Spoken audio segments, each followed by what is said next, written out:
तो देखे पेड़ सूख गया है, पेड़ सूख गया है। तो हंस ने हंस से पूछा कि ये पेड़ कैसे सूख गया, क्यों सूख गया।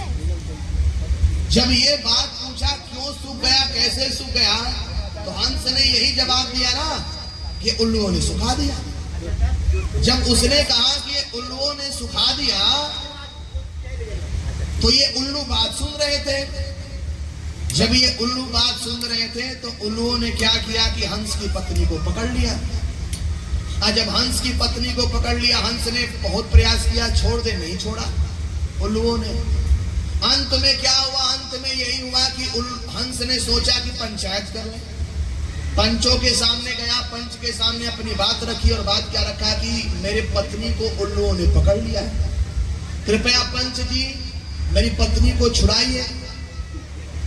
पंच ने बात तो सुन ली, लेकिन पंच ने ये कहा सरपंच ने कि हमें तो उल्लुओं की भी बात सुननी है। उल्लुओं की बात सुनने के लिए उल्लुओं को बुलाया गया। उल्लुओं के सामने जो है पंच ने कहा कि भाई तुमने इसकी पत्नी को क्यों पकड़ा है। जब कहा क्यों पकड़ा है, तो उल्लुओं ने कहा कि हमारी बात भी तो सुनिएगा। कहा सुनाओ। तो बात ये है कि ये जो बार बार कह रहा है मेरी पत्नी को उल्लुओं ने पकड़ लिया है, क्या इसकी पत्नी की जैसी हमारी पत्नी नहीं हो सकती है क्या? पूछिए इससे। जब ये बात कहा उल्लू ने, तो ये पंच सोचने लगे कि भाई हमें तो रहना तो इन्हीं के बीच में। जब मुझे इन्हीं के बीच में रहना है, तो आज इनसे विरोध बोल के क्या करेंगे। उल्लुओं ने तुरंत पासा पलट, हंस ने तुरंत, पंचों ने पासा पलट दिया, और पासा पलट के बात ये कही कि हंस तू बात जो कहा तेरी बात भी सुन लिया, उल्लू की बात। लेकिन एक बात पूछना चाहता हूँ हंस, एक बात बता।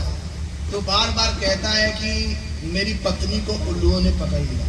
भले आदमी ये बता कि उल्लुओं की पत्नी तेरी पत्नी की जैसे नहीं हो सकती। क्या प्रमाण है कि तेरी पत्नी है, उल्लुओं की नहीं हो सकती, प्रमाण दे। अब ये तो समझ गया हंस की ये तो पंच भी इसके बाप निकले, यहाँ न्याय कहाँ हुआ है।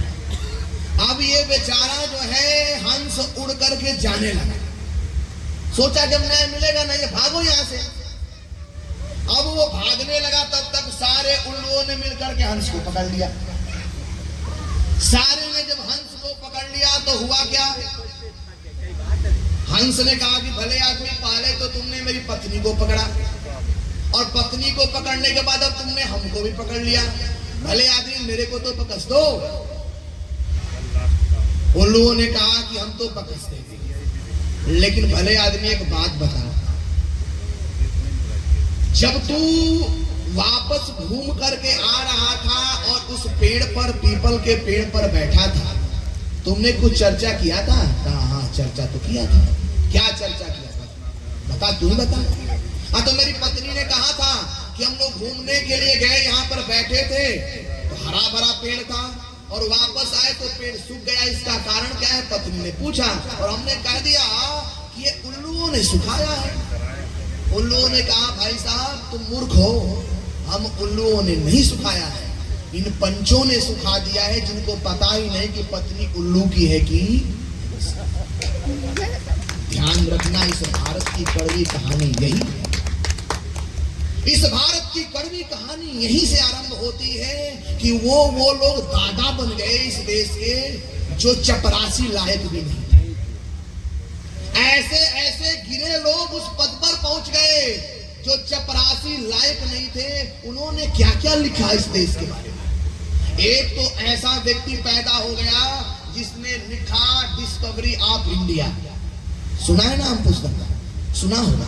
डिस्कवरी ऑफ इंडिया का लेखक जो इतिहास के बारे में पक्का नहीं जानता है, जो ये कहता है कि मेरा दुर्भाग्य है कि मैं हिंदू परिवार में जन्म